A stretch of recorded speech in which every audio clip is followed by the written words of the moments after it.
Welcome, welcome everyone to episode 4 of the Die, Laugh, Love podcast. I want to thank you for participating today in this podcast. It is a group gallery reading where I am going to channel spirits, our beloved dead. Now, what I do ask everybody to do as we jump into this is, I know there are some people that have seen me before in groups and in one-on-one scenarios, but I ask everybody to do this whenever they cross paths with me.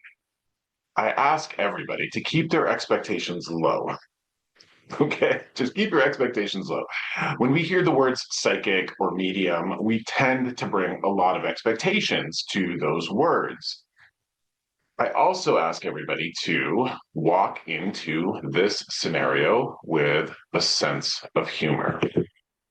Now, it is called the Die, Laugh, Love podcast as a play on the Live, Laugh, Love that we would see on many walls in many homes across America. But it is a reminder that we all too shall die, and I think if we keep that in mind and we remember that as we walk through life, we will definitely appreciate life so much more, remembering that it is temporary. And while we're here, we should do our best to laugh and to love as much as possible.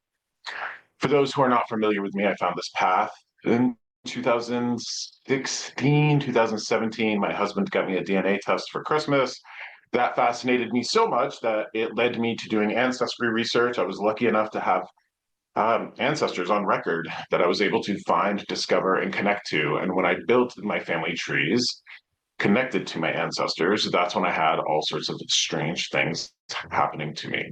Now, I do bring that up because a lot of professional psychics or mediums, they do like to kind of wear it like a badge of honor that they've been talking to spirit since they were a child. And that's not my scenario. My scenario is I just liked scary stuff.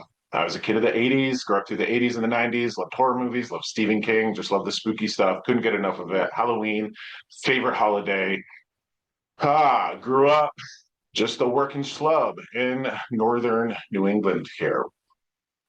It was the DNA test and the ancestry research that did connect me to spirit in that way. So I always encourage people, if they can, to touch base with their ancestors in whatever form or fashion, whether it is online or through another service where you can find out who your grandparents or great grandparents were, where they came from, what kind of struggles that they went through, because it will help you appreciate your life that much more. And, it's a good reminder.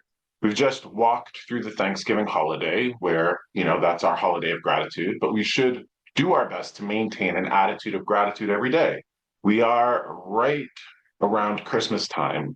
It is a holiday of gratitude, being grateful for what we have, being grateful for the people that we have, the memories that we've been able to accrue over the course of our life. I do want to remind everybody again, and this is just a spirit thing as I'm experiencing it. Life is temporary, and I don't want to be a Debbie Downer, but I do want to remind everybody that you have a certain amount of years, which means you have a certain amount of Christmases, you have a certain amount of winters, a certain amount of holidays.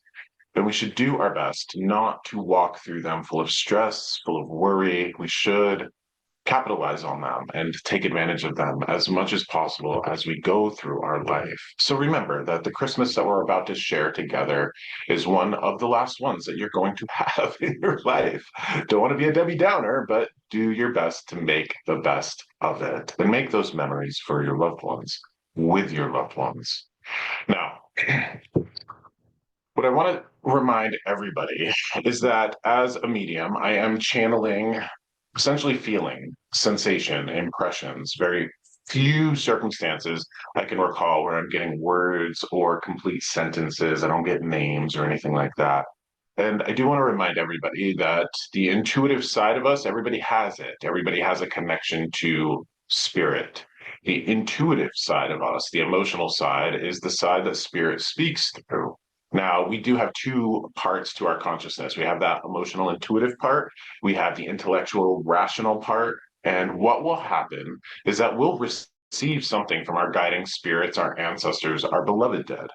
We will feel it, and it will take approximately a half second before our rational intellectual mind kicks in and translates what we receive in our voice. I've sat with many clients where I've told them, your grandmother is telling me that you should get to the ocean. You need some ocean time, or you need to go out and see some live music, or do something to that effect. And time and again, people will say to me, you know what? I was just thinking about that. And I have to tell them, you weren't thinking about that. You were receiving it, but because you don't understand how that relationship works, you just think that you're thinking of things randomly. I do want to remind everybody that those sensations, those connections that we all have, they will increase when we zone out, when we're driving, when we're doing dishes, when we're in the shower, when what the Buddhists call the monkey mind calms down. We're not full of anxiety, we're not full of worry, and our mind isn't doing the hamster on the wheel thing. So, in those times when you can chill out, relax, meditate, even find stillness, spirit will speak to you in a louder voice. So, please take that away from today. Please take away the fact that you are connected and that your loved ones are around you all the time, sending you these messages of wisdom and guidance because they see things from what I call the 1,000-foot view. They want the best for you, and they're trying to communicate with you to get you to listen to them. Okay. So when it comes to this work and what I do here, I'm essentially going to start channeling a particular spirit. And this spirit is one of yours. Okay. So I'm going to need you to participate in this. So I'm going to describe this spirit. I'm going to start talking to you about what this person was like. And then it becomes a collaborative session. You're going to unmute yourself. We're going to talk. We're going to deliver messages. I can tell you the man that I have here is very excited to have this opportunity to talk to you. Now, I will have to perhaps deal with a couple of people unmuting themselves going, well, that sounds like my grandfather, that sounds like my father, that sort of circumstance, but I will be drawn to one person more than another. That spirit will give me information to let me know who they are. So we're going to get started. What I need from everybody here is to just pay attention to the words that I'm saying, even if you don't get a reading. Because what I know in these group galleries is that spirit and the spirits that help me will bring forth information that essentially everybody can benefit from, not just the one person that I'm reading. Okay. So I want to talk to folks about this man's been with me since last night because he knew that I was going to be doing this today. This is one of those spirits that have kind of been hanging out with me, very much looking forward to this circumstance, knowing that I believe daughter or granddaughter is here, perhaps both. All right. I want to talk to people who would have had Italian heritage.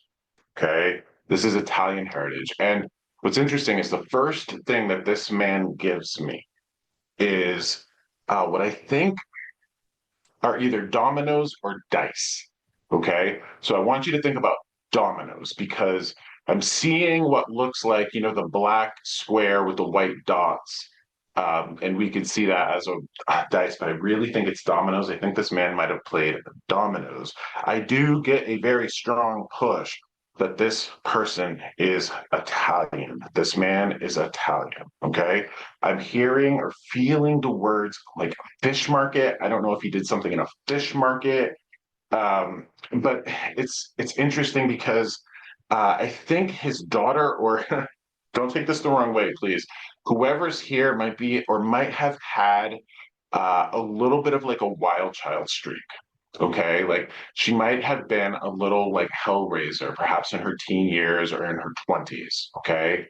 And interestingly enough, this man is kind of proud of that there was a uniqueness to this person, that they marched to the beat of their own drum. Okay. So, first and foremost, I want to talk, right? Now, here we go. I've got somebody who's my grandfather, I think, is calling them a wild child.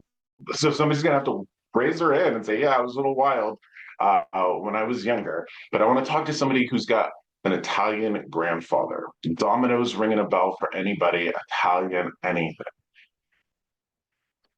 And this is where I'm going to need somebody to speak up. Okay, so you're going to have to unmute yourself I and have a talk to me.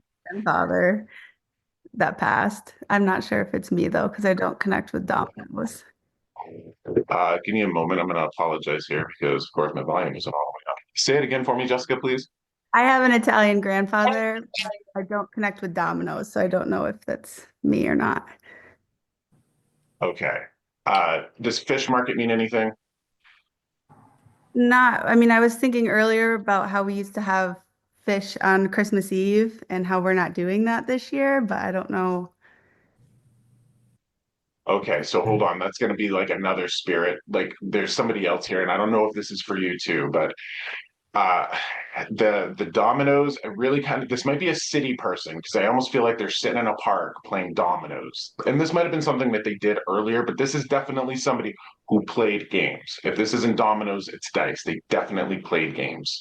They would have like played cards, games, something to that effect. They would have passed the time in that way. Do we have other Italian grandfathers here that are perhaps connected to a city? So Jessica, don't unmute yourself. Keep yourself off mute, okay? Or like on unmuted, please. Uh, this really feels like I might be in a park in a city. So Hey is this Josh. person from a city? Josh, it's Louise. Hi. My grandfather was from Italy. He didn't work in a fish market. He was a butcher. But he like with wrapping. I mean, just you were like doing this wrapping. And he was from Brooklyn when he came over from Ellis Island. So he was from a city. He played cards and poker to pass the time. He didn't play dominoes or dice that I know of. Just thought I'd throw that out there. No, thank you, thank you, thank you, thank you. Keep yourself muted. I just want to like, again, this is Italian. This is an Italian grandfather, so I Yeah. definitely want to talk to that. So And both Jessica and myself. Louise, keep yourself unmuted. Yeah, and Anybody else? you had just said daughter and granddaughter, and myself and my daughter are both here too. So I just wanted to speak to that too. Okay. But that's all All I right. So daughter, granddaughter, perfect. Louise, may I ask you, were you or your daughter a wild child? got. I mean, I definitely was. Amber, you were in your own way as well. Yeah, I would say a little bit. Oh, okay. So Louise and Amber, thank you. All right. So daughter, granddaughter here. Okay, Right. daughter, So granddaughter it here. was my grandfather. It would be her great grandfather, but Great mother and daughter grandfather. are here. All right. So I'm And going to let Louise. anybody else kind of speak to this. Anybody else have, Italian grandfather? This is like a Bueller thing. Take it, take it, take it if you can take it.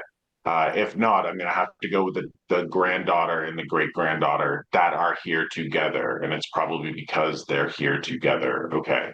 Um, I want to talk to you. And again, Brooklyn City Park. I really feel that there is this message about needing to check out from the world. Okay, and why I'm seeing is like that games, and it's interesting because Louise, I don't know if you have any relatives that you can speak to or connect to. I perhaps played dominoes when I was a kid, and I'm not talking about stacking them up and then knocking them Yeah. down. It's just like putting them next to one Hmm. another, like you would classically play dominoes. Yeah. This really feels like that.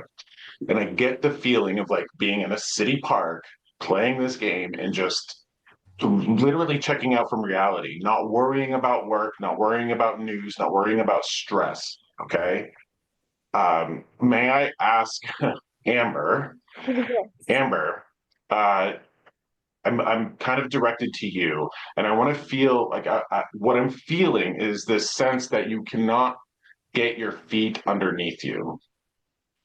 Yep, Is that accurate for you? very much so.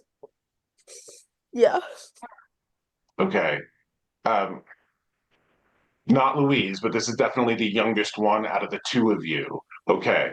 Uh, Amber, the sense of like, because they keep feeling the feet slipping, the sense of that is, and I remember that these messages come through because there are there's a lot of people on this call who can relate to this.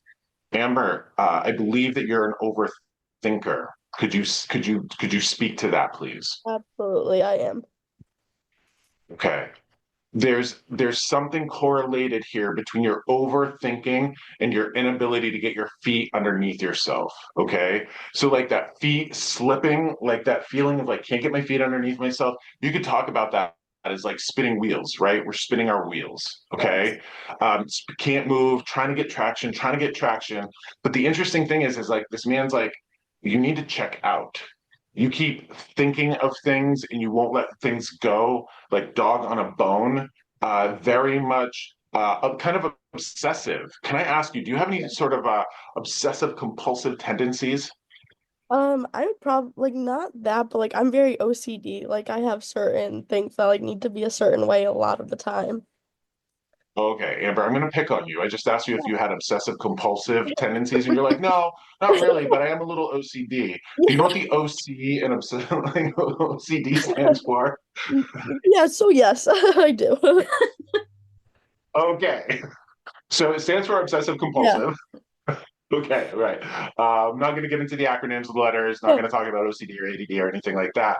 But there's something about you, you got to be exhausted by the end of the day because there's Yeah. just a Like I've never thing. been diagnosed with it, but I'm always Yes, you like have. constantly having to have things do the right way, the right time. Like Mm. I'm a structural person. Well, that's a kind way to put it. A structural person. Yes. Okay, okay, okay. Um, there's something about you being unable to let things go, always trying to figure things out. Yes. And it's interesting because I don't get the impression that like even when maybe you like do play games or try to have fun, Yeah. I don't think that you shut off a part of your brain even when you're doing that. Even when you're like checking out and having fun. And this guy keeps showing me like the park and like playing dominoes, sitting in the park. Yeah. There's something that everybody here needs to hear about, especially when people are obsessively trying to figure things out. If anybody on this call is like feeling like their feet, they can't get their feet underneath them, they're spinning their wheels, they can't get traction. I think that we can all just sort of obsess over circumstances or situations in our life. And there's this hyper analytical behavior I think a lot of us can relate to, that if we have these challenges, we're just going to kind of obsess over them and try to figure them out. This man's coming through because he needs you guys to know that uh, that's it's not going to work out for us. Yeah. Now, there's something interesting about this because when I was talking, and there's a reason why I was bringing up the emotional intuitive part of ourself and the rational intellectual part. Here's why. Is that when we lose ourselves in perhaps games or art or hiking or walking, the answer that we're seeking might actually come to us. So this is really fascinating because I don't know why I have to say the things that I have to say, but I do know that when I have to perhaps think of something or maybe get a little bit creative or find a solution in my life, I'll go for a drive. I know that going for a drive will help me get an answer because I'm quieting the rational intellectual part of my brain down so that more emotional intuitive brain part of us can kind of become more dominant in our equation, and that way spirit can work through us. So if we can't come up with a solution because we're over intellectualizing it, over rationalizing it, can't let go of it, we need to relax. Now, as I'm saying this, I think that there are people on this session here today that can relate to getting massages and having insight or inspiration coming to them during massages. Okay. I've gotten massages before, and you chill out, you relax. So I think that it's very important for people who are hyper obsessive, hyper aware of situations in their life that they're trying to fix, that they absolutely find time to quiet their mind. Okay. Now, Amber, I'm going to ask you because this is for you, not Louise. And full transparency, I know Louise. I've met Louise. I saw Louise yesterday at the mistletoe market. I don't have control over who comes through here. I was hoping somebody else's ancestor was going to come or Louise, right? But I think there's something here, and I don't have any control over it. There's something here about Amber being here because this is the first time that I've ever seen or met Amber. So this isn't for Louise, this is for Amber. Amber can't get her feet underneath her. She's very hyper obsessive.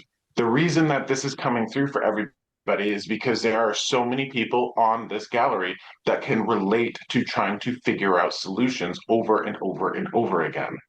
So for folks that I think a lot of people will have a challenge in their life, taking a walk or getting a massage or going for a drive because they're taking life really seriously. Like, I've got to work, I've got to take care of, I've got to be on, I've got to go, I've got to go. Thank you, Aaron, for chatting in there. I can absolutely relate 1,000%. This is really important for everybody here to consider that taking those times to play the games in the park, take the hikes, take the walk, take the drive, do art. I need you to, I need everybody here to know if you want to strengthen your connection to spirit, strengthen your connection to your guiding ancestors, your beloved dead, chill out, have fun, let those things go, okay, and occupy yourself with something else. I This is really important, and again, I'm going to speak to this until I feel like the message is delivered, because he's very much like, he's kind of like got this dry chuckle. He's got this dry chuckle that it's like, watch you. So spirit has this perspective of watching us kind of be silly. You know, they have this perspective of life, sure, because they don't have it anymore. But there's this just like, uh, I'm seeing a dog run around chasing its tail. I'm seeing a rat in a maze. I'm seeing a chicken with its head cut off. We're all trying to do the best for ourselves, for the people that we love and care for, create the best life. But we're all taking it far too seriously. And we're trying to make things work by hyper obsessing. And this is something that's very interesting. Everybody here has to think about that hyper obsessiveness. Okay, the obsessive is the word for today.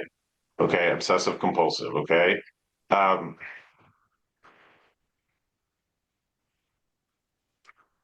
but Amber, I've got a question for you. Oh, I was talking about like the wild child, like Louise being the wild child, and I want to tell everybody this the symbol that spirit gives me for the wild child. The wild child to me is a little bit of purple hair dye. You know, whenever I see a little bit of purple hair dye in the hair, yeah. it just means kind of like wild child. Like I like to party or I like to dance, I like to have fun, a little like little hell raising energy. The hell raising obsessive compulsive energy. It's interesting. So, uh, um, Amber, can I ask you, is there something about you where perhaps you were like that in your life, but then do you have a lot of anger for people who are taking that hell-raising energy and going overboard? Oh yeah, because my friends have gotten in Okay. trouble for it and stuff like that. So I've pushed, but not too far because my friends have pushed too far in life for that. So they've taken the hell-raising and they've gone overboard. Yeah. Okay. Okay, so that the message here for everybody is, like we can't walk around and be saints. You know what I mean? Like we got to have fun in life. I mean, I'm a big believer that life is a vacation because it's temporary. This is a temporary place where we enjoy ourselves. We can take that joy and we can bring it too far. And I'm picking up on some anger in you, Amber, that make sure, and this is interesting because I think why a lot of people perhaps in this gallery might not be having fun is because they equate having fun with the people in their life who have taken it too far. They've overindulged. Okay. So it's like I'm watching people in my life having way too much fun. They're not paying their bills. They're not working. And God damn it, I'm not going to be like that. So I'm going to be, straight laced. I'm going to have blinders on and I'm going to just walk the straight and narrow. There's a balance here. And I think it's really important for everybody to consider it's not necessarily a sin or overindulgent to have a game night. Hang out with your friends, play some cards, have fun. And the lesson here for everybody is that when you find those times to quiet that intellectual mind down, you're gonna get more inspiration. You're gonna let spirit work through you. I mean, take it to that next level where it's just like a drive, go for the drive. Okay. So that's the message. He likes that I've delivered it. Amber, take this with all the love that I'm going to give you. Okay. How old are you? Can I ask? Yeah, I'm 22. You're 22. Okay. Darlin, please take this with all the love that I can muster for a complete stranger. You are far too young to be so clenched up. Okay. Like clenched right up. Now, that's probably in reaction to other people in your life going overboard, but remember, try to walk that middle path. Don't be like the their words, not mine, uptight priss. Don't be an uptight priss, right? But don't Yeah. go overboard and be overindulgent. Okay. So we've got to walk that middle path where we can have fun, and this is all about moderation. Yeah. Okay. So thank you for being here. You- And thank you for confronting whatever sort of fear you might have had around this stuff. Is there a little bit of fear around this stuff? A little bit, yeah. Okay, so thank you for confronting that. Louise, always great to see you. Mute yourself, my friend. Okay. Thank you for everything. Amber, great to meet you. You. Okay. Thank Take you. that message and continue to be an example for your friends, but don't go so far to the other side of the spectrum. You become really uptight and clenched up. Okay. So, thank you. You're very welcome. So go ahead and mute yourself, please. What I'm going to do now is, okay. Complete different shift, complete different shift to a grandmother. All right.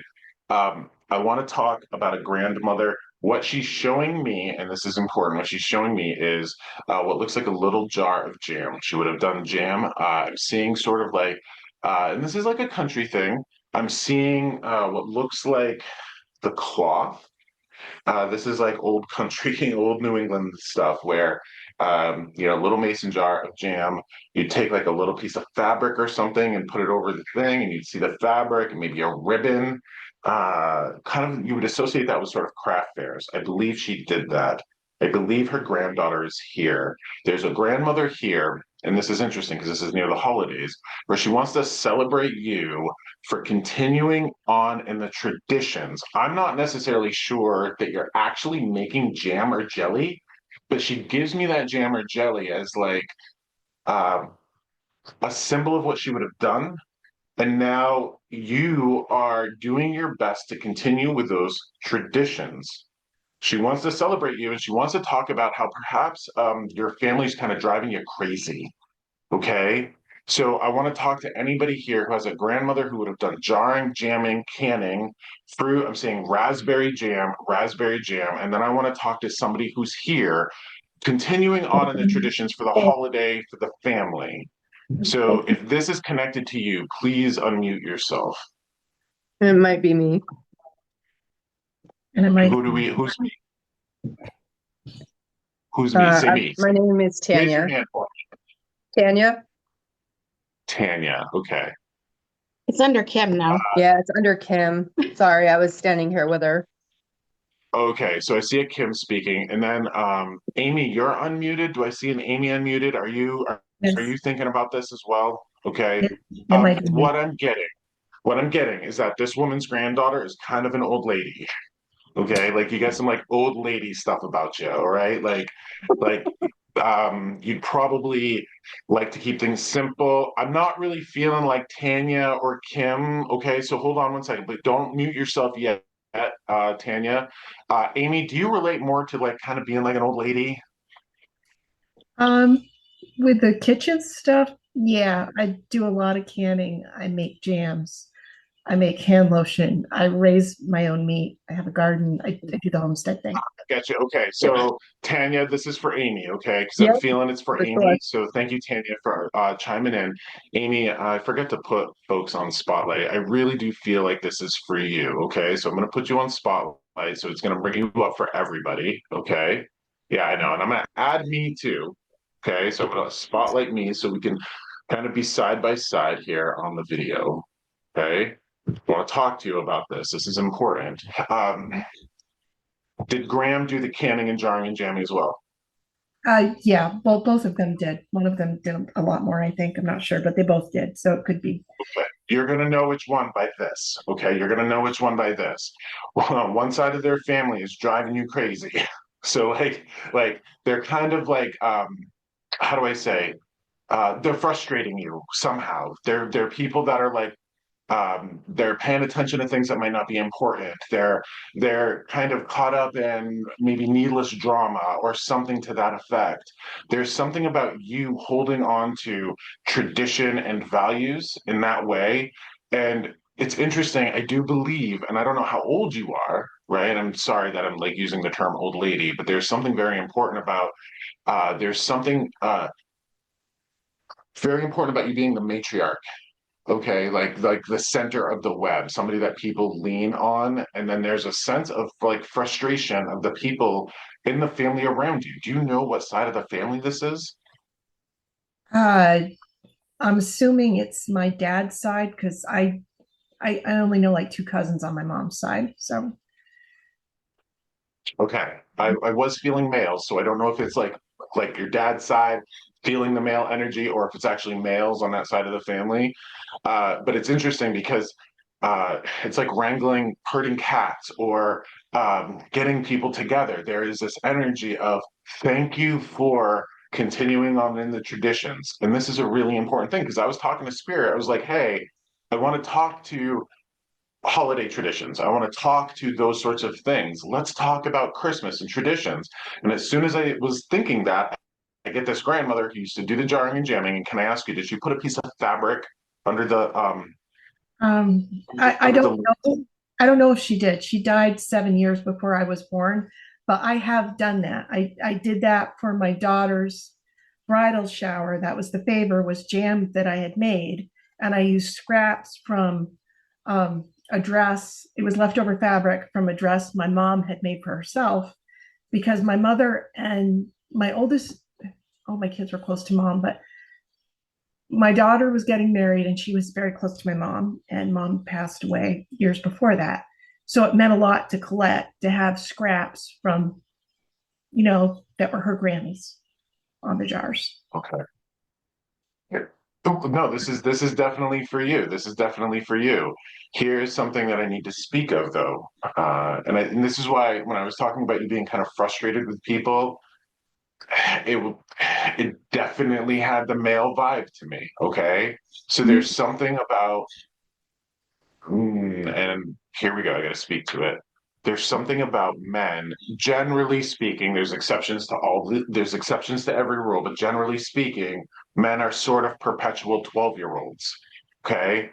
So, a lot of like women can relate to the idea of feeling like they need to raise their husband, kind of taking place of mom and all of that. But there's this sense of frustration. Okay. And there is this sense of she wants to praise you for that because like you're just somebody who won't give up. Do you know what I mean? You're just somebody who will not give up. They're not, I don't I don't want to take a lot of time as to why that happens to men versus women, but it Okay. is a generalization, okay? And there's a lot of men in this world that are perpetual 12-year-olds. Around 40, 45 is when they kind of come out of it. I speak from experience. I'm 45, okay? So there's a deep appreciation of you sticking with it and continuing on in these traditions, okay? It's super important. Now, what I love about working with the dead and the ancestors is that we live in a time of so much complication. We're inundated with information, uh, and anybody who's kind of looking at humanity from a higher level, the internet, social media, cell phones, it's changing humans. Our attention spans are so much smaller. We're inundated with so much more information. It's literally changing our brains collectively. And there is this common denominator between this Italian grandfather and this very traditional grandmother that's coming through and just like remember the basics, back to basics. Okay. So when I say to you, Amy, that there is this sense of being like an old lady, you know what I mean? There's a whole lot of things that we can equate with that. I'm not even sure if that's the proper term. I sort of think that it's more the I think it's more I don't want to say country because you could do this in a city. Keep things simple, sweetheart. You can keep things simple, keep things basic. And there's an appreciation for that. Just being mindful of not being inundated with so much complication and the struggle that comes with watching people not have the same priorities as you, especially of the male species. So thank you for this. Now, I do have a question for you, Amy, important for you. Can I ask you, do you have, and this will come through for people, and this will come through in gallery sessions, and this is an important thing for everybody. Do you have reactions to junk metals if you wear them? Like if you wear junk metals, like earrings or piercings or something, Yeah, I lashes. can't wear junky stuff. It hurts. Like my ears will swell up if I have earrings on that aren't good posts. Yeah, I can't wear crappy earrings. Okay, so I'm getting that for you for a reason. And remember that this is for everybody on the call. So anybody here that has those reactions to junk metal, okay? Mhm. So Amy, you might not like to hear it, and the other people on the call might not like to hear it, but we're going to talk about it. Don't dye your hair,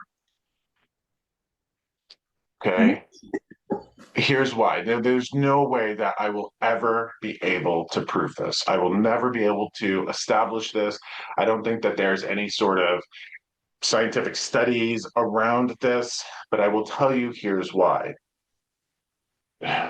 When a person dyes their hair, what they're doing is they're taking these really toxic chemicals. Hair dye is really toxic, it's not good. And you're putting it on your scalp for an extended period of time. Mhm. And your scalp, your skin is very absorbent. And when you take those chemicals and put them on your scalp for an extended period of time, you're absorbing them into your bloodstream over and over and over again. And what I get from spirit is that people who have reactions to junk metals are also people that should not dye their hair. Because if you're having reaction to junk metal on the outside of your body, there's a good chance that you're going to have some sort of reaction on the inside of your body. Okay. Now, whenever I bring this up, and it will come up because this is just, you know, did your grandmother dye her hair? I don't know. Probably not, probably not. But I Okay. do. So yeah. You do dye your hair? Mhm. Okay. So here's what I want to leave you with because I am a big believer in the democracy of self, right? That this is my body, my body. I'm going to do with it what I want. And I brought this to people before, and I've told women this before, and I've had women tell me, I don't care. I will die early. Like their hair dye in their hair and their cosmetic self is so important to them that they will shave literal years off their life. Now, this is like the example of me going, hey, are you a smoker? You probably shouldn't be smoking, but you're an adult. And if you want to do that to your body to get through, that's your choice. And if dyeing your hair is something that is vitally important to you, to speak to your stylist or try to get the healthiest, most organic hair dye possible, if such a thing exists. Okay. Okay. Just be mindful of it because those reactions, from what I'm gathering, are pretty severe. Mhm. Okay. Yeah. Would you also say, that you're dehydrated? As lately, I've been trying to be better about drinking water. Yeah. Okay. You have wood heat or pellet heat in your home? We have a outside wood furnace.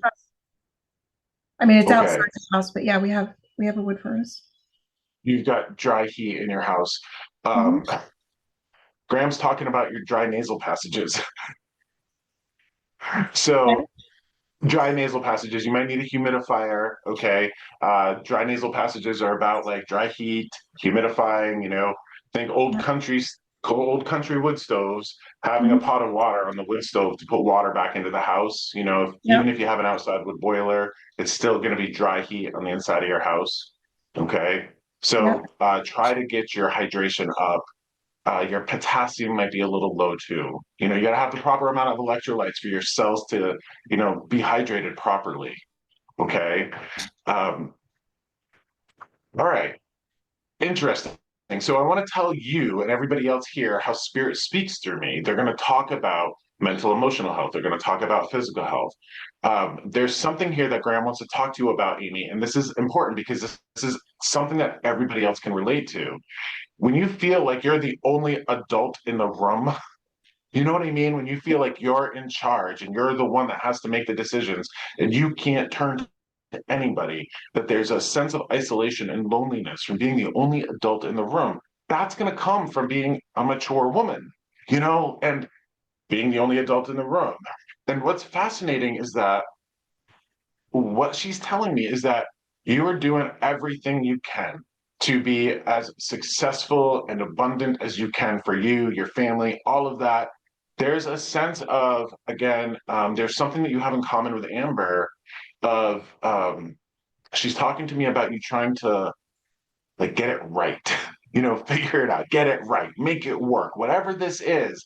And she's talking to me in relation to this of I don't know what wound in your heart she's speaking to, and I don't need to talk about it publicly, but there's a really important message here for you and everybody else here that you are not a failure. You are anything but. If there's any sort of emotional battle or conflict that's going on inside of you, of like, I can't figure it out, I can't get it right, I have nobody to turn to, I feel so desolate and isolated, like on a desert island, stranded alone. She's like, you're doing the best you can with what you have. You you're just dealing with people that might not be other adults. So there's a sense of loneliness or isolation. Okay. Uh, she's saying, and I don't think such a thing exists. She's saying a support group would do you well. Finding other people that have these sorts of emotional conflicts of like, I'm the only one that knows. Everybody turns to me. I feel like I'm the only adult in the room. She's like, you need to find other people that feel like they're the only adult in the room for their families. This is mom, this is wife energy. Women have it so hard. And if she's talking about a support group, is there actually a support group that you've been I have no considering? clue. I I have no clue if there is, but I'm not a support group person. Like I reach out to close friends if I need someone to talk to, but I would not feel comfortable walking into a room. I actually I have a close friend that goes to AA, and I was visiting her, and she goes devoutly every day because that helps her. So I went with her, and I went and sat through the meeting with her, but I don't think I could do that. I mean, and I'm No, I get it. but I don't think I could do the support group thing. I get it, but you know what I'm talking about when it feels like you're the only person in the room, Yep. right? The only adult, the Yep. only person that can make decisions. I can't, you know, I can't reach out to this person. I can't reach out to that person. And I feel like I am the center of the web making the decisions. And there's something about, and it doesn't take a psychic to get this, but there's something about anxiety being high in your life because I'm feeling a difficulty to breathe.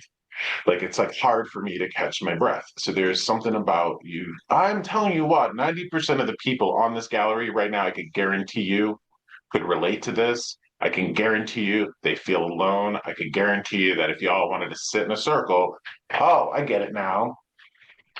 Your grandmother just showed me like a knitting circle. So it's not necessarily a support group, but it's like, how they used to do that back in the day. They used to like get together, bring their knitting or crocheting or what have you. And they all used to just sit in a circle and knit and crochet. We don't have that as a community. And I think that we suffer for it. Yeah, some places do. No, it's funny because when I was in college, that's kind of what my room was. My roommate crocheted, I embroidered, I had a friend that knitted, and there was a couple others of us, and we joke now that we started Stitch and Bitch before it was cool. So yeah. Okay. So see why she's showing me that Yeah. knitting circle that's sitting around, but you don't have that anymore. Okay. Uh I wish that we had access to these things. And that's an interesting thing because what's wild to me is that our ancestors are watching us in this technologically inundated world where we are struggling, where we're feeling isolated, we're being inundated with media, social media, news all the time, worry, stress, pain, drama, all of that. And we're increasingly being isolated because we're not sitting in the town square, like knitting and crocheting with people. So, Amy, I will ask you to do your best to maybe reach out to some friends and maybe show them how to crochet and, like, what was it? Bitch stitch? No, well, several years ago, there was something they used to call it stitch and bitch when your friends would get together and you would do that. Yeah. Okay. Now, I don't know I if want one to just exists bring here. something up that's fascinating here. Hold on. I want to bring something up that's fascinating. Let's go back to the conversation that I had with Amber, okay? And how Amber can't get her feet underneath her, and how Amber feels like she can't gain traction. And Amber, I'm sure, feels like she's the only person in the room, when she's around these friends that are acting like the fool and going crazy and, being wild. But that message from her grandfather was very much like play the games, chill out, okay? Take the drive, the crocheting and the knitting. What does that do that occupies our mind? That's exactly an example of what we were talking about with Amber. Mhm. Yeah, and it's a connection to her and my mom and everybody else that's gone. Okay. So when you are somebody here who is a person of values, and this is you're raising your own meat, you're canning, you're keeping things traditional in that way. It's vitally important to do that, especially when the world isn't doing that. So, I wish that I could just pick you up and plop you into a knitting circle or a stitching bitch or bitching stitch or whatever it is. I wish I could do that. Are you local here to like Littleton? Are you local to New Um, England? I grew up in the Northeast Kingdom, but I live in the middle of New York State now. Get you. Okay. So I was like, here I am thinking like we've got this space, and I'm like, we should do something like that here. I'd love to learn how to crochet. You know what I mean? And I'd love to get people together. I don't know if this is a Zoom thing that people could do. Just get your needles and just like, I don't know. I don't know, maybe. I'm not sure if you could do that somewhere locally to you, or perhaps not be so proud and reach out. Mhm. You're not. How do I say? You're not inundating people that love you. When you have people that love you in your life and you go to them with your heartache or your problems, you're not doing them a disservice, because the people that love you want you to go to them with your heartache and your heaviness and the weights that you're carrying. I think a lot of us, especially in America, are rugged individuals. There is this concept of being rugged individuals. I don't need help. I'm not going to lean on anybody. I'm going to get through it by myself. It's very hard for us to reach out for help, Mhm. or just another friend, and interestingly, make sure that when you do reach out for help or when you do have your bitch fest to whatever degree, wait, okay. Marielle just put in the chat, I belong to an online women's group, The Art of Circling. It's changed my life. Marielle, thank you. Do you have a website that you could look up and put that in the chat for everybody? Because I'd love for Amy to get that, or anybody here that could relate to that sense of isolationism. I think it's really important for us. I do think it's a big problem with, here we have Amber. She's spinning her feet. I know Louise, she's got a wonderful mom, so she can lean into her mom in that way. When Amy doesn't have her mom and she's going to feel isolated, like the only adult in the room, it's going to be difficult to reach out to people. And I think that we all have to kind of stare that in the face, because that's what our loved ones want. Okay. Now, Amy, Mhm. I do want to ask you, and I wasn't expecting this because this gram with the jamming and the jarring was definitely there. Um, do you have a daughter? I have two daughters and a son. Okay, hold on one second. Do you have a daughter that has back issues? Yes. Okay. Can I ask you, did your mom smoke or did she have a hard time breathing?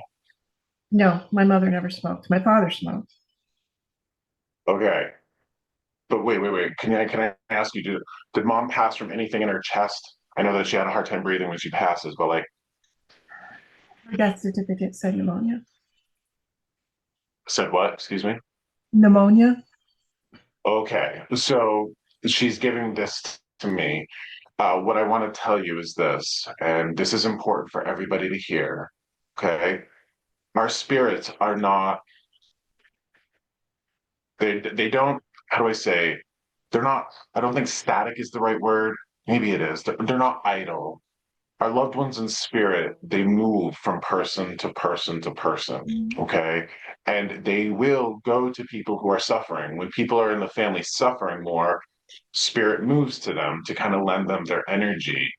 I'm picking up on the fact that this daughter of yours with back issues Mhm. very much has your mother around her. Okay. Does this make sense to you in terms of back issues and the connection between those two? They always had a very, very strong bond. And I've actually encouraged my daughter to have a reading with you because I know mom would come through and talk to her. And I think it would do her world of good. But she's not sure that she can handle it just yet. That's okay. This is being recorded. You can share that with her. Interestingly, I want to ask you this too. Mhm. And I know that you were talking about meat and what have you. Do you, the family, your mom, your daughter, have a connection to horses? Yes. Okay, hold on one second. The reason why I say this is because I'm smelling horse manure. Okay, like horse manure, Yeah. in a good What way. if you walked outside my house? Yeah. Okay. But this is a good thing. This is a good thing. Like there's something about uh I'm country, I'm northern Vermont, New Hampshire. Mhm. Uh I can't say that I like it, but I don't dislike it. You know what I mean? There's something specific about horse manure in the way that there's something good about your family and horse manure and being around horse manure. Can I ask Uh-huh. you, is the daughter isolated away from horses, horse manure?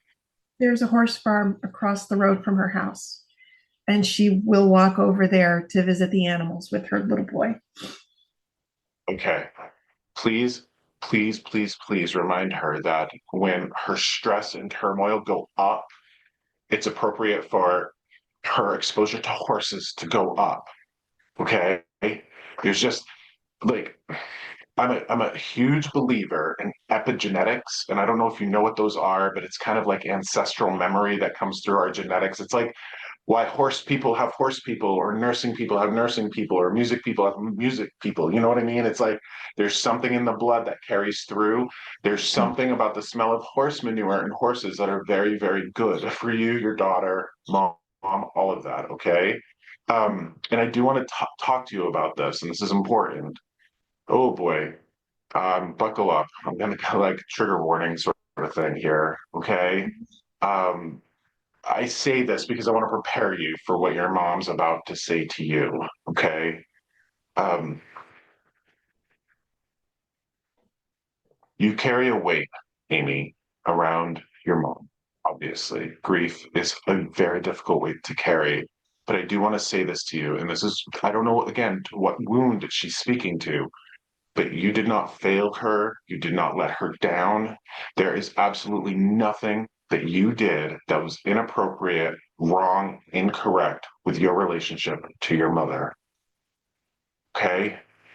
You don't have to express it. You don't have to speak to that. You don't have to validate that for me. That's coming through so strongly. I really do think that you're being unfair in a particular situation around your mom. Okay? So I need you to have grace for yourself, if you could, please. It's interesting. When I was saying that earlier to you before about you weren't a failure, okay? I really do feel like that's coming from her because it's like it's very strong coming through. Okay. So I need you just to do this for me to whatever degree you can relate to that message that perhaps you failed somebody or you weren't there for them or what have you. I don't believe that you would want your daughter to feel that in that scenario. I don't believe that you would want anybody else that had walked through that circumstance with your mom to feel that. Okay, so that's a very strong message. She just showed me jack-o'-lanterns. like Halloween jack-o'-lanterns? Is there a Halloween memory, like jack-o'-lanterns, pumpkins, carving them? Um, I grow a lot of pumpkins every year. Actually, my youngest daughter, it's been 2 years since October and she got married, and I grew the wedding decorations, the gourds, the pumpkins, the whole. I don't know if that's what mom's talking about. It's something to do with pumpkins. I mean, it's not, just absolutely coming through. It's a random thing. Uh-huh. Let me ask you this question because this is important. Okay. Amy, I don't believe that you're fair to yourself. Can you just acknowledge that? Yes. Okay. Okay. When you're not fair to yourself, you're not being fair to your mom as a daughter. Okay. So this is the perspective that a lot of people have to carry. I have a grandmother in spirit that I love dearly. I am not going to walk through mental or emotional circumstances that I wouldn't want other people to walk through because I don't want my grandmother to suffer watching her grandson suffer. Okay. So when you're Mhm. fair to yourself and just practically fair to yourself, you remove yourself from any sort of undue suffering, and your mom can watch you live life in as much peace as possible. The question that I have for you is this. If you had a daughter who was given your life, walked through all the steps that you've walked through, turned her life into what you've turned it into, you'd be very proud of that daughter, right? Yeah. Okay. I'm going to say this with as much love as I can for a complete stranger, Amy. Please don't be an asshole to yourself. Yeah. Okay? Yeah. Okay. Please don't be an asshole to yourself. We have a tendency to do that. We have a tendency to beat ourselves up. And interestingly, uh, thank you, Marielle, theartofcircling.com on Instagram. Search for, okay, perfect. I love that. All right. So being unfair to ourselves, I think, is a direct extension to the spinning the wheels Mhm. that Amber was going through. Okay. We're trying to figure things out. We're trying to look in the past. We're trying to make things make sense. I think a lot of people can relate to this, Amy. So I think that you've got a lot of grace and a lot of understanding and a lot of patience for the people in your life. I'm going to ask you to start giving that to yourself because when you do that, you're giving that to your mom's daughter. Okay. Okay. So, uh, interestingly, I want you to have a grilled cheese. I don't know what that's about. Do you like grilled cheese? Yes. You I do. do? Mhm. Okay. So she's telling me that you've had enough of this. We're all done with you. I'm all done with you right now. But she wants you to go have a grilled cheese, make yourself some comfort food. Okay. I'm not sure you're expecting this exchange today, but you're knocking it out of the park. You're doing wonderfully in life. You need some friends. The art of circling. Thank you, Marielle, for putting that in the group for anybody that would want to consider that sort of circle time with others that might feel isolated. She's proud of you, Amy. Okay, so make sure that you take that. And interestingly, I don't know why this is. Don't be shy with the butter when you make that grilled cheese. Okay. I know why that is. Could you fill me in why that is? My mom made butter every day until my father's death, and we sold the cows. And I mean, it was 1979 when he passed away, and they had just started telling people not to eat butter. It wasn't good for you, have margarine instead. And my father would say he would rather die than eat that plastic shit. And yeah, and of course now they say butter is good for you again. So it's just funny. Yeah. Well, don't be shy with the butter, okay? Okay, I won't be. That's funny. All right. I Thanks, love Josh. that. I love that. Make sure you have a Merry Christmas, okay? Yeah, Merry Christmas and Happy New Year to you. All right, thank you for that. I'm going to take you off spotlight and I'm going to bring forth I'm going to bring forth somebody else here. Here we go. I'm going to remove me from spotlight. There we are. Remove spotlight. Okay. So I want to talk about a dad coming through. This is a dad. Interestingly, he was the third one coming through.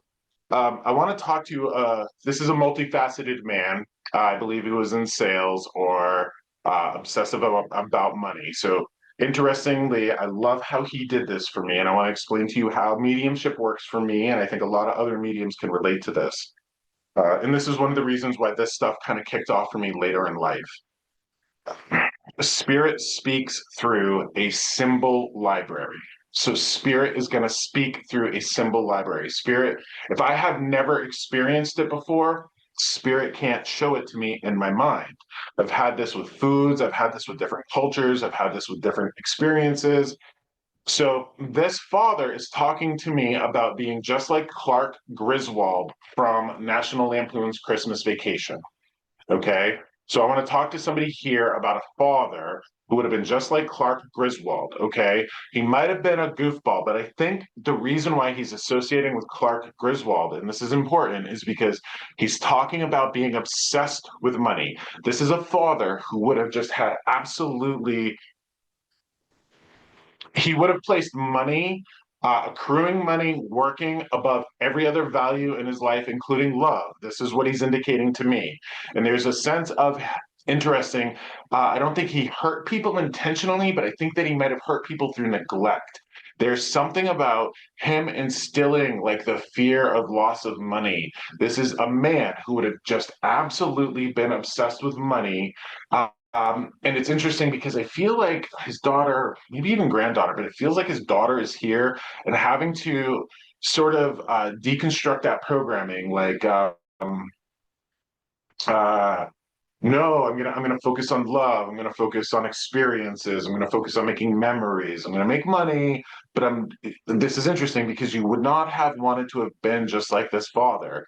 This father would have put money, the fear of money, and I think he got it from his father, who I think went through the Great Depression. So there's this like poverty that would have come down through the family. This father is saying that he neglected people because of work. He keeps saying that you are like he's regretting. He's regretting this because there's this sense of giving somebody a carrot to chase. Like, you know, the donkey with the chasing the carrot with the stick. The donkey can never get this carrot. He was like that. He's sorry that he would have even imbued that in you and you would have had to deconstruct it. So I need to speak to somebody. Please start taking you off mute. If there is a father figure in your life who would have been in sales, who would have absolutely just worked for money, and that would have been his number one priority. Remember that you are going to be on the opposite side of this.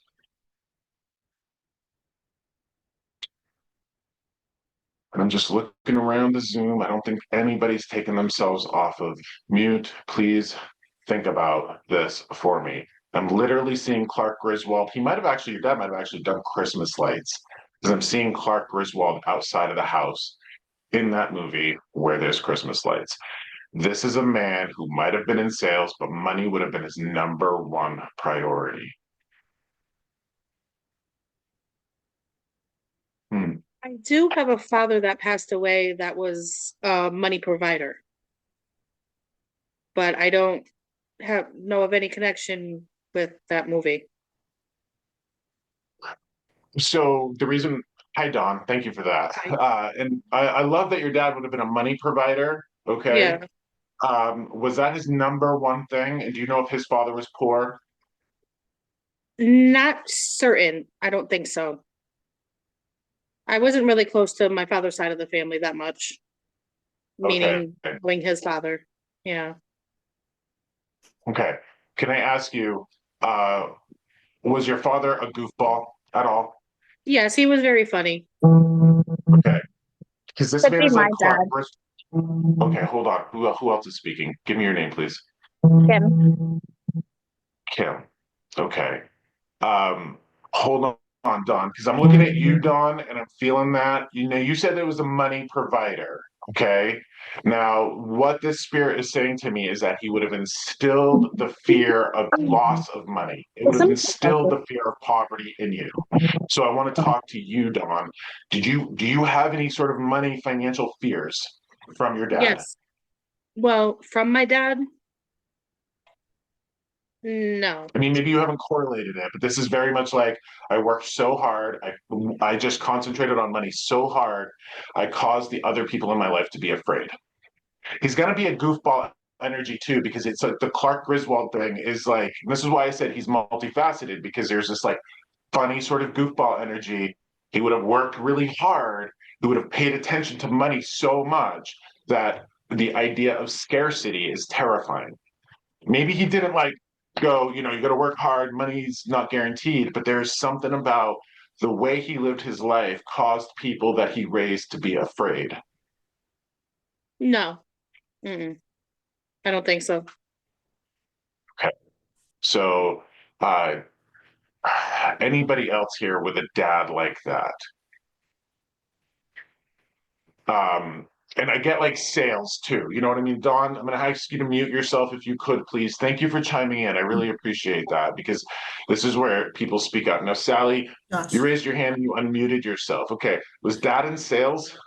he wasn't in sales, but he was a truck driver over the road. And he was gone all the time, except 1 week of the year, we went on crazy vacation. Oh, okay. Always Disney World but Okay. that was the only time that we were able to spend time with my dad and know my real dad, how he was. Okay. So can I ask you, Sally, was he so focused on work and money that might have caused the people in his life to be afraid? Yes. Okay, because that's really, really important. And that sense of like neglect is coming through. Okay. Yes. That sense of neglect is coming through. Okay. And that would make sense for somebody that was an over the road trucker. Okay. Interesting. Have you seen, and this is why he was showing me National Lampoon's Christmas Vacation, I think, because if there was 1 week of the year that you would have gone on vacation, okay, I do believe, and this is important. Remember, I'm a big believer in vitamin joy, so go get your vitamin joy, even if it's a silly movie. There's something about that National Lampoon's Christmas Vacation with Clark Griswold. He was kind of Clark in that movie, kind of had blinders on. He couldn't see other people. He couldn't see the things around him that were important.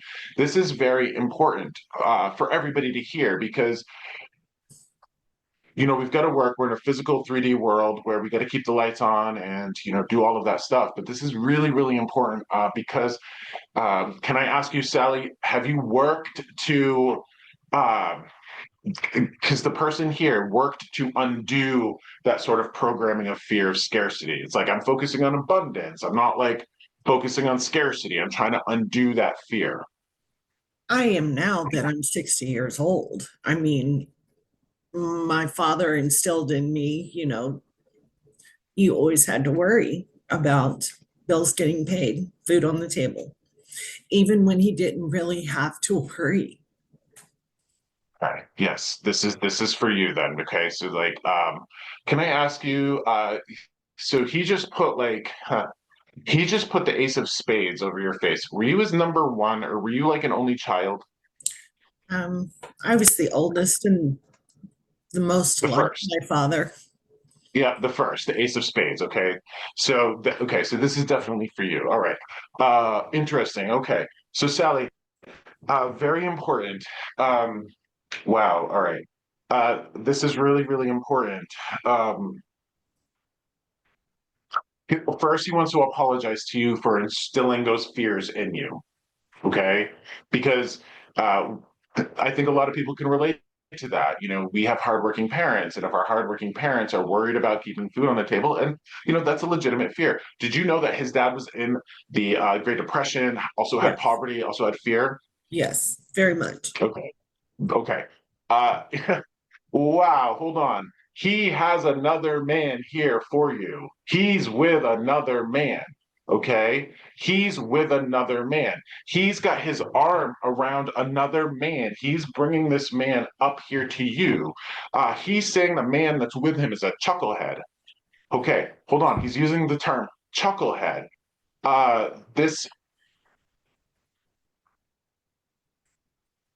Sally, can I ask, do you have a husband in spirit? Yes. Okay. He's bringing your husband. This is for you. I'm going to put you on spotlight. Okay. So here we go. And this is fascinating because I'm going to spotlight me as well because he wants to bring, gosh, he's bringing this husband to you. Hold on, hold on, hold on. So interestingly, when I had Amy on, Graham bringing mom in. Why I have to relay this to everybody, and this is really important because there's a science to the afterlife, there's mechanics to the afterlife. The people who have been in spirit longer are stronger. Okay, so it's like death is birth in reverse. So this is why your father is bringing your husband up because obviously your father passed before your husband. Okay. Can I ask you, was your husband a goofball?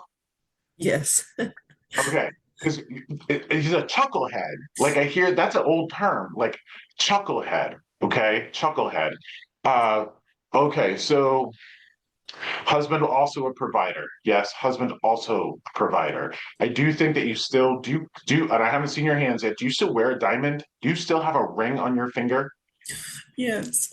Yes, he's showing me a diamond. Okay, like this is for him. He's wanting to remind you. This is interesting. He's wanting to remind you that he did the best for you. Okay, like he did the best for you. He wants to remind you. He this is not a bad term. He's saying that in spirit, he's spread thin. There's a reason why he's spread thin. You're not the only person in this world that he's caring for. You must have kids. You must have other people in the world that he's looking out for and loving in the same way that Amy's mother is with her daughter, the one with the back issues. So this is really, really important that you know that your husband's there. He says, okay, do you participate in anything that makes it difficult for you to dream? So interestingly, hold on. Like there's no judgment around this. Are you a wine drinker? No, but I do take medication at night Okay. to sleep. There's Therefore, I don't dream. Yes, he's saying he's trying to get through to you in your dreams. And because you're taking like, or I don't know, drinking wine sometimes gets in the way of dreaming. I've There's thought something about about, that. yeah, he's trying to like get into your dreams. And he's saying that there's something about, um, he wants to show you that he's still chuckling, that he's still a chucklehead. He wants to show you, and it's just a matter of time before you get there with him. And that's truth. I'm not saying that you're going to die tomorrow, but our life is like it's impermanent, it's temporary. So here's the analogy that I always use. We're on vacation, they've gone home. It's just a matter of time before you're no longer on vacation and you go home to join him. And this is interesting because I also get the impression that your dad, not necessarily a touchy feeling man, it would be very unique for him to put his arm around another man. And so for him to put his arm around another man, your husband, shows you that they're getting along. Your father likes your husband because your husband must have worked hard because um he's saying that uh your husband worked hard, provided for you. Yes. Yes, very much. Yes. This is why your father likes your husband. This is why your father likes your husband. Okay. Really, really important. Do you have, can't remember the name of them. They were kind of big in the 2000s and the 90s, what have you. Figurines. I see the angel over your shoulder. That's interesting that I see the angel over your shoulder. But do you have any of those like wooden figurines with like the no faces or like a family set of figurines? I have Christmas ornament figurines that I've kept for years, years. Okay. So are they not out this year? No, Because they're not. I get the impression that like they have to be put out. Okay. I also get the impression that they're like a family. So I don't know if it's like the manger set. I don't know what this is, but if there's like figurines to put out, um, he's asking you to. Okay.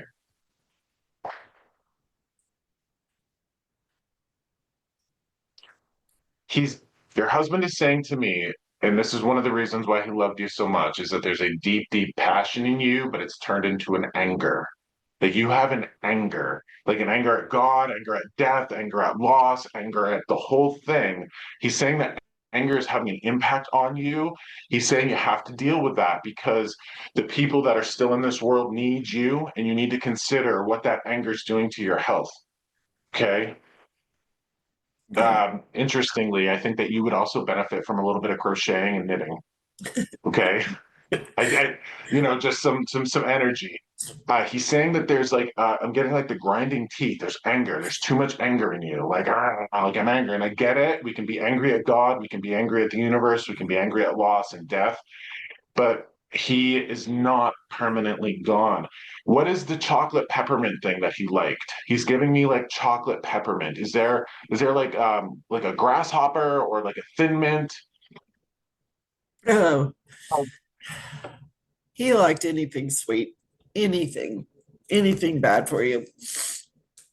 Um, Not really peppermint, chocolate covered cherries. Okay. Is there an Andes mint thing? Like, is there like holidays Andes mint? He specifically did not like those. If he got those at a restaurant, he gave them to me. Gotcha. So that's why he's showing me the chocolate mint. Right. He would give that to you. Okay. Always, Okay. always. Um, he wishes that he had physical hands so that he could uh scratch your head. He wants to like scratch your head. He wants to like give you the goosebumps and like almost, I don't want to say pet you like a pet or a dog, but he very much wants to like scratch your head. That was a quirk he had, even with our female friends. He loved to mess up your hair. I Um, mean, I knew that they were a true friend when he would actually put his fingers in their hair and mess their hair up. okay. So do you see why he wants to do that to you? Yeah, Like he just yeah, wants to show that to you. Okay. yeah. The other interesting thing too, he's talking to me now. I love this because I think, what did I say to Amy? Don't go light on the butter. Don't skimp on the butter. Don't go light on the butter. He's giving me really buttery popcorn, which is popcorn is the way of saying like watch our movies, watch the movies that we used to watch together. I'm seeing Smokey and the Bandit. I don't know if that's something that you guys would have liked back in the day, but he's given me like cars, like that Burt Reynolds Pontiac, like Trans Am sort of energy. Was there movies that you would have watched that would have had cars and engines in it? Absolutely. Yeah. Okay. You got to take this to the next level because he wants to live vicariously through you. He wants a date night with you. So get those movies out, get the popcorn out. He's there with you in spirit. Oh, wait, you don't have a Christmas tree up. I do, but it's half-assed. Okay. There's something about your Christmas tree that's like, he needs you to like take it like to the next level. Um, I don't know if there's no garland. I don't know if there's something that's missing.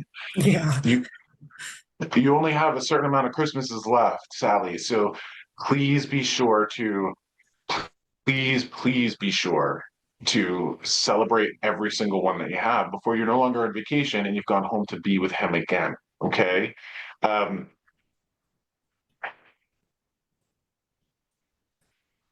Interesting. He's throwing me a whole bunch. Like I see him putting his hand over yours. Okay. Like who would have held your hand like that, hand over yours, right? Uh, I do get the impression that you two would have sat somewhere like that. And here's an interesting thing. Um, what he's saying is that you don't take this the wrong way. He's saying that the two of you, while you were alive, judged other people. Hold on. Like you would have run your mouth about other people. And more specifically, hold on. I don't, I hope they're not on this call. Uh, but more specifically, I think you guys might want to run your mouth about your neighbors. Okay, hold on. There's somebody next to you or close to you. And what he's trying to tell me is that he's like, I was right. Like he's saying like he would have made assumptions about these people, but now that he's in spirit, he wants to pass through the message that whatever you guys might have assumed about them, I don't know if they were abusive, I don't know if they were like, I don't know what it was, but there was something about you two like judging and kind of running your mouth, about other people. And now he's got that 1,000-foot perspective and he's like, I was right, we were right. You Yeah. need to know that. Yeah. So um know that he's trying to pass you that validation that you guys were right about whoever you were like talking about. That's a funny thing. Okay. Um, he wants to make sure he wants to give you your life back. He wants to give you your spirit back. I'm not sure that you're walking around with much of a spirit, passion for life. I need you to do this, Sally. I need you to take care of his wife, please. Okay? He's not here to do it. And he's showing me like he's like it's kind of both. Potato salad with egg.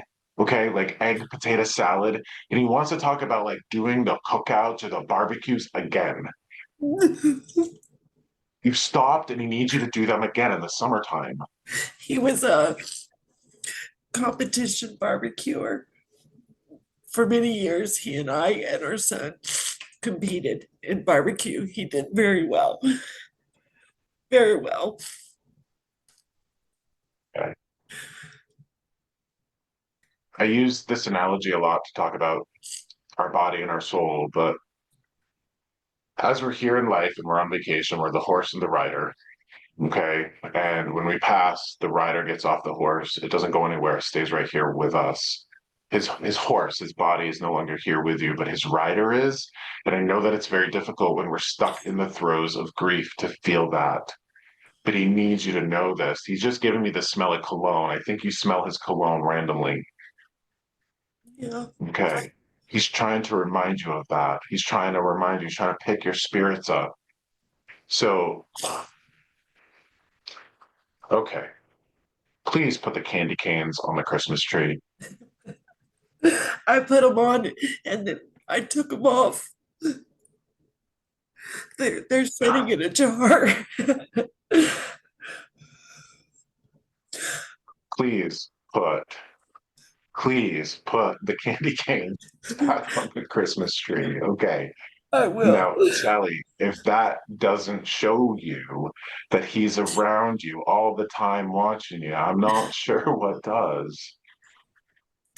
Okay. Thank you. Look at all this love that you're getting here. Everybody's giving you these virtual hugs. Okay. He loves you so much. He needs you to have the best Christmas. Okay. I don't know how old you are, Sally, but I could probably say that you're in the last third of your life. So, you got a few Christmases left. You don't got as many as you do when you're in the first third of your life. While you're here, celebrate, live your best life. So when you get to where he's at, you guys can look back on the time here and know that you lived in love, not in anger, not in fear. Okay? Super important for that. I, my friends, have to draw this to a close. I have a session coming in at 4:30. I want to remind everybody here to do your best to take care of yourself. Sally, I know that you want your husband to be at peace. I know you do. Your peace is his peace. And this is what everybody should take away from this relationship with spirit, is that when we walk in peace, our loved ones in spirit have peace. Our loved ones in life have peace. So when we cultivate our peace, we give peace to them. When we have fun, we show them that we're having fun. I want you to have a movie night with him tonight, okay? I want you to look up those movies. I want you to make big bowl of buttery popcorn. Don't skimp on the butter, right? Don't go light on the butter. And when we're done here, Sally, go hang those candy canes up on your Christmas tree, okay? I will. All right. So much love to you. Thank you for being here. I Thank really you. appreciate everybody that was here. So take care of yourself. Have a Merry Christmas, a wonderful New Year, and I'll see y'all soon. Bye-bye. Bye.